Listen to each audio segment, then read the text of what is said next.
Have you ever wondered why September, October, November, and December are not the 7th through 10th months, respectively? This is in part because of the legacy left behind the ancient kings of Rome. To understand how this empire influenced our everyday life and how it became a formidable foe to anyone around it, we must look back to the foundational kings of that empire. Although part of Rome's success was due to the insurmountable scale of conquest accomplished to grow the nation's resources and control, it could not separate Rome from its greatest enemies, as the barbaric tribes surrounding them could almost match the ferocity of the empire in battle.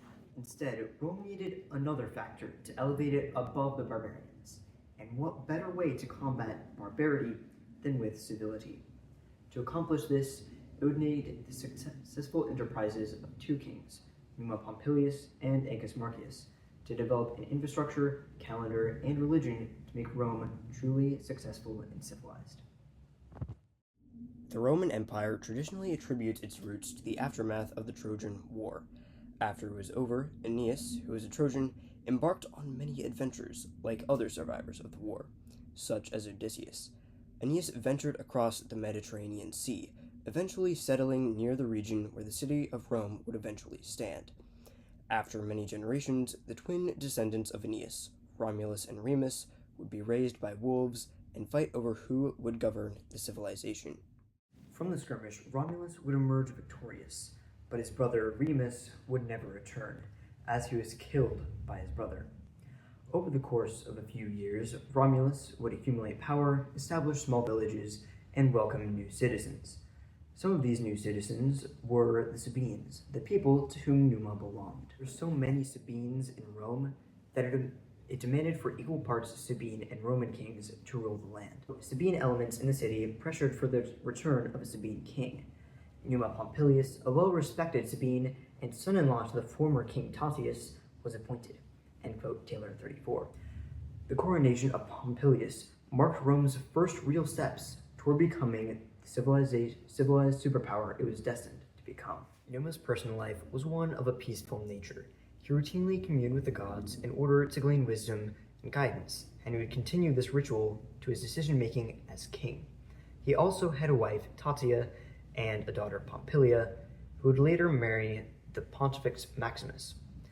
Through this relationship, Numa became the maternal grandfather to Ancus Marcius.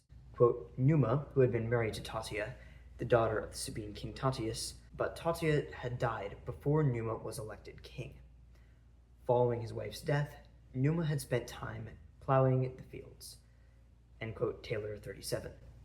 Although Numa was raised and married into a powerful position, he preferred a genuine, relaxed, and quiet lifestyle over the fraudulent, stressful, and more loud nature of a political one. The life of Numa was an intriguing one, as he was a meek farmer who happened to be destined for power. Numa, quote, was himself a Sabine from the town of Cures.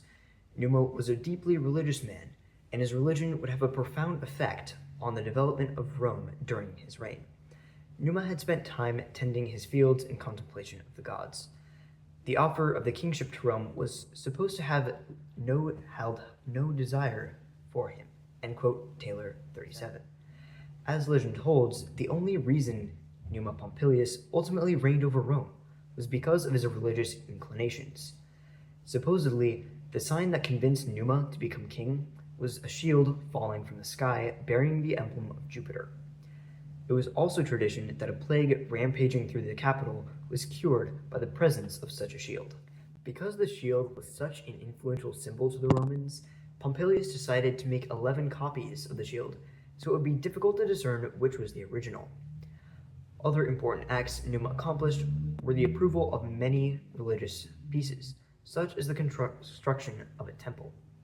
Quote, at the foot of the Argotelium, he built the temple of Janus to serve as a visible sign to the alteration of peace and war. Open, it was to signify that the city was in arms. Closed, that war against all neighboring peoples had been brought to a successful conclusion. End quote, Livy 31. Not only did Numa establish temples, but also a new god, the ascended Romulus, and created roles such as the Pontifex Maximus and the Vestal Virgins. To show respect for those who came before him, quote, Numa is said to have established, more or less single-handedly, the structure of official Roman religion, end quote, Beard 101. With all the work he conducted to further the structure of Roman religion, he is undoubtedly the largest and strongest pillar of the Roman priesthood. As Numa was reluctant to accept the crown, and he was devout to his religion, it is completely predictable that he would devote his reign to the subject he loved most, to make the most of his position. Numa continued to develop and civilize Roman civilization through the organization and creation of the Roman calendar. The purpose of his endeavor was more to schedule various religious and ceremonies than to tell the average worker what day it was. To make the calendar align with the movement of the solar system and thus the seasons, quote, shortly after becoming king in about 713 BC, Numa undertook a substantial reform of the calendar. He changed the earlier one, which had a 10-month year, to one with 12 months. This was done by inserting January with 29 days and February with 28, end quote, Taylor 38. The confusing scenario where September, October, November, and December are not the 7th, 8th, 9th, and 10th months respectively is because Numa created these new months, even before Augustus Caesar, though many people attribute this inconsistency with him. After Numa perished, Tullus Hostilius was elected king. He fought many wars and generally ignored the more civilized aspect of his duties. In order to restore Rome to a developed and respectable place, the fourth king of Rome, Numa Pompilius' grandson, resembled his grandfather in his leadership style. Quote, as King Tullus was a copy of Romulus, so Ancus Marcius was a copy of Numa, end quote, Taylor 42. Growing up, Ancus was raised among kings, nobles, and influential religious leaders, which included his grandfather Numa. Because of his background and family relations to prior rulers, he followed in the footsteps of his grandfather, and was elected king after the death of Tullus Hostilius, a king who followed the alternating pattern of the throne and who died by his house being struck by lightning, a sign that he was not pleasing to the gods. To prevent the same end from falling upon him, Ancus adopted the legacy of his devout grandfather. Like his grandfather, he valued Roman religion and peace, but was not afraid to initiate war to restore that peace.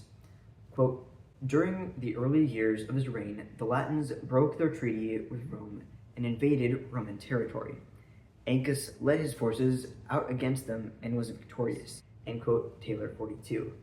Ultimately, the Latins were defeated, and instead of being decimated or enslaved, the majority of them were absorbed into the kingdom of Rome, something new to the world that would be Rome's perfect plan for the pain of their surrounding nations. Quote, the Latins of Politorium were conquered, and their population taken and settled on Aventine Hill, end quote, Taylor 42. Because the Latins were absorbed directly into the nation, there was plenty of pain that the Latin people felt as they were torn from their old country, but they were also privileged to become a part of the greater kingdom of Rome. After his election and defeat of the Latins, Marcius devoted his reign to the strengthening of the bones of Rome. Quote, following his successful wars and the increasing security of the territory surrounding Rome, he undertook the construction of the first bridge across Tiber in Rome.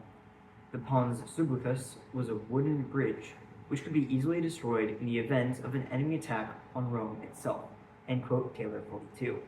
This bridge can be interpreted as a parallel to the mindset as king.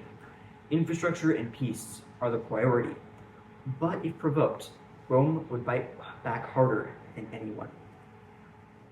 Most notably, Ancus constructed the first port, sewer, and aqueduct system of Rome. Marcius would set an example and standard for the rest of Roman history with his structures.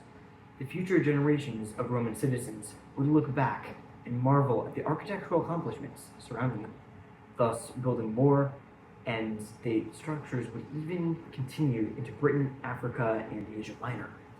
These structures would persist throughout the millennia, and they would exist as scars to remind anyone who looked upon them of the pitiful frailty of their attempts to retain their sovereignty compared to the might of Rome. Numa and Ancus were unapologetically similar. not only because they were related, but also for their very positions, accomplishments, and priorities. Between Numa and Ancus, the foundation of Rome was established. Both were devout in their faith in the Roman pantheon, thus creating the pillars of the Roman priesthood, reinforcing the religious system of the rest of Rome. The two kings were such influential figures that some of their accomplishments remain in the background of society to this day, such as the calendar and architecture. Because of the insurmountable tasks they accomplished, the two kings were able to leave a legacy that would spur the innovation of Roman civilization and was also the perfect plan for the pain of anyone who would dare oppose Rome. Through the decrees they gave, Numa and Ancus created the pillars of the Roman priesthood and the perfect plan to cause the pain for the leaders surrounding Rome, who would eventually be conquered because of the rock-solid foundation they laid. To accomplish this mammoth task, Numa realized he could not complete it on his own. So he left the project open for Ancus to finish, who, after becoming king, willingly took up his grandfather's yoke and legacy, propelling Rome to greatness.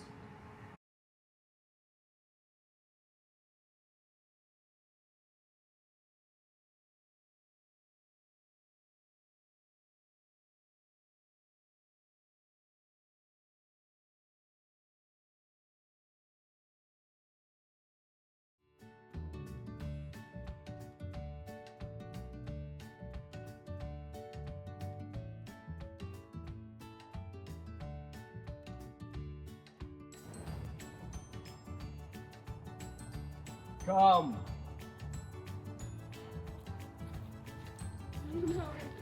Oh. I'm not all excited. Yeah! It was.